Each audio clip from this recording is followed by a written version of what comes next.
박문성 위원은 3일 CBS의 김현정의 뉴스쇼에 출연해 최근 국제축구연맹 피파가 정치적 간섭과 관련해 징계를 받을 수 있다는 경고성 공문을 보냈다는 사실이 알려진 것에 대해 예상했던 대한축구협회의 대응이었다.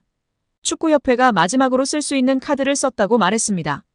앞서 피파는 축구협회가 문화체육관광부와 국회 문화체육관광위원회로부터 여러 의혹을 받고 있는 상황에 대해 눈여겨보고 있다는 공문을 발송한 것으로 알려졌습니다. 피파 정관 제14조에는 제3자의 간섭을 받아서 안 된다. 또 제15조에는 어떠한 정치적 간섭으로부터도 독립돼야 한다고 명시돼 있습니다. 이를 위반할 경우 축구협회는 자격정지 등 징계를 받을 수 있는데요. 자칫 피파가 주관하는 모든 대회 출전마저 금지될 수 있습니다. 예를 들면 한국이 월드컵에도 못 나갈 수도 있습니다. 박문성 위원은 이와 관련하여 타이밍에 맞춰서 계속 이 얘기를 하고 있다. 문체부가 감사 들어간다고 했더니 그때도 미디어에 이걸 흘렸다. 그 다음에 국회가 현안 질의한다고 할 때 또 올린다며 문체부가 발표하는 날 끝나니깐 이걸 또 흘렸다. 그래서 제가 별로 놀라지 않았다. 예상했던 카드라고 말했습니다. 이어 피파는 각 나라의 축구협회가 독립적으로 자율적으로 운영되는 걸 얘기한다. 그런데 인사권의 외부의 힘이 특히 정치 사이드 쪽에서 뭔가를 들어와서 하는 거에 대해서 굉장히 좀 심각하게 바라보는 게 있다. 제재를 내린다. 그거를 문체부도 알고 있다고 설명했습니다. 실제로 지난 2015년 쿠웨이트 대표팀이 월드컵 예선에서 몰수패 처리를 당한 바 있는데요. 당시 쿠웨이트 정부가 스포츠기구의 인사권에 개입할 수 있게 법을 고치자 피파는 자격정지 처분을 내렸습니다. 인도네시아도 해당 사항 등을 위반했다는 이유로 피파 징계를 받은 바 있습니다. 하지만 박문성 위원은 인도네시아는 피파 대회 개최권을 얻었는데 참가팀인 이스라엘을 종교 정치적 문제로 거부를 했다. 당연히 문제가 됐다며 피파는 외부의 힘이나 정치의 개입, 이런 것들 때문에 월드컵 등 제재를 3개 내릴 때는 정부가 축구협회를 강제 해산 아니면 회장 선거에 부당하게 개입, 그 다음에 인사권이나 돈재정 문제를 통제하는 법을 만들 때 등 외부의 힘, 정부나 정치가 축구협회를 완전히 종속 지배할 경우라고 주장했습니다. 현재 축협의 감사 현안 질의 등은 전혀 해당되지 않는 사항입니다. 이어 박 위원은 2005년과 2011년 축구협회가 국회로 향한 일을 언급하며 그때 피파가 아무 말도 하지 않았다고 말했습니다. 그러면서 피파 제재 때문에 걱정도 되고 무섭기도 할 것이라면서도 하지만 그렇게 아이고 이거 큰일 나는 거 아니야 라고 협박하고 겁박하는 것이라고 비판했습니다. 따라서 문체부에서는 협회를 완전히 종속 지배할 수 없기 때문에 감사를 통해 명백한 문제 있음을 공식적으로 공표함으로 할 수 있는 가장 강력한 조치를 내린 것입니다. 이에 협회는 더 이상 헛소리 하지 말고 이에 상응하는 객관적인 조치를 내려야 할 것입니다. 여기에 대한축구협회가 신청한 특정감사 재심의가 기각됐습니다. 이에 따른 감사 후폭풍이 시작될 것으로 보입니다. 문화체육관광부는 2025년 1월 2일 대한축구협회가 신청한 특정감사 재심의에 대해 기각을 결정해 통지했다라고 밝혔습니다. 앞서 문체부는 27건의 위법 및 부당사항들에 대해 축구협회에 징계, 시정, 주의제도 개선 등을 요구했으며 합리적인 개선 방안을 마련하도록 통보했습니다. 축구협회는 이에 대해 재심의를 신청했고 문체부는 감사심의위원회를 개최해 7개 안건에 대한 심의 후 최종적으로 모두 기각했습니다. 재심의가 받아들여지지 않으며 축구협회는 1개월 내 징계에 대한 징계 의결 뒤 결과를 통보해야 하며 제도 개선이나 시정 조치에 대해서는 2개월 내에 문체부에 알려야 하는 상황입니다. 문체부는 최종 감사 결과 발표 당시 감독 선임 과정, 징계 축구인 기습 사면 및 철회, 천안축구종합센터 건립보조금 허위 신청 등에 대한 책임으로 자격정지 이상 중징계를 요구했습니다. 더불어 문체부는 김정배 부회장, 이임생 기술총괄이사 등에게는 홍명보 현 국가대표팀 감독 선임 과정에 책임을 물어 자격정지 이상의 중징계를 요구했습니다. 이어 홍명보 감독에 대해서는 전력강화위원회를 통한 재선임을 통보, 계약 유지 혹은 해지 여부 등에 대해서는 협회의 자율에 맡겼습니다.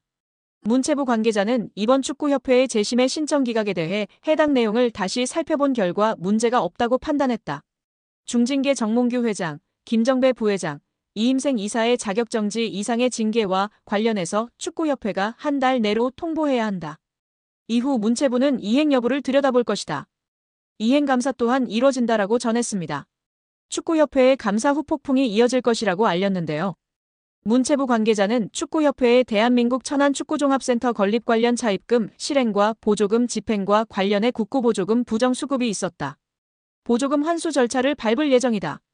보조금 56억 원 전체가 환수 대상인지 여부 또한 따져 물을 예정이라고 말했습니다. 이어 보조금 환수 절차와 함께 이에 따른 제재 과징금이 내려질 것이다. 과징금은 환수금의 5배에 달하며 국가사업에도 배제될 가능성이 있다. 한 해 축구협회에 370억 원의 지원금이 나간다. 횟수가 늘어난다면 축구협회 예산에도 영향이 클 것이라고 덧붙였습니다. 또한 국회 국정감사에서 제기된 HDC 현대산업개발 직원의 부적정한 축구협회 파견 의혹 등에 대한 감사는 여전히 진행 중입니다. 문체부는 해당 감사 또한 곧 공개할 예정이라고 밝혔습니다. 이로 인해 축구계에서는 걱정이 이만저만이 아닌데요. 최악의 상황을 걱정하고 있습니다. 최악의 상황이라 함은 보조금 환수 절차와 함께 이에 따른 제재 과징금이 내려질 것이기 때문입니다. 과징금은 환수금의 5배이기 때문입니다. 이에 더해 축구협회에 지급되던 370억 원의 연간 지원금도 배제될 가능성이 높아지고 있습니다. 이 같은 조치는 재정적으로 궁핍한 축구협회 입장에서는 자칫 파산, 부도의 위기로 내몰릴 수 있다고 판단됩니다.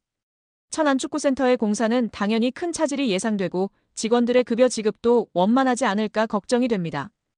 여기에 제55대 대한축구협회장 선거에 출마한 신문선 명지대학교 기록정보과학전문대학원 스포츠기록분석학과 초빙 교수가 파격적인 행보를 이어가며 화제입니다.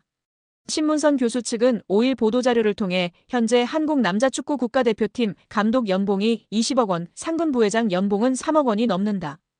비상근 부회장 연봉 역시 억대를 훌쩍 넘는다며 비상근 전력강화위원장이 자문료 성격으로 한 달에 1,500만 원의 급여를 받아가는 것에 대해 현장 축구인들이 분노하고 있다라고 밝혔습니다. 이어 정몽규 회장이 상상도 못할 금액의 자문료를 지급한 사실이 문체부의 감사를 통해 밝혀졌다. 확인된 금액만 수십억 원이다.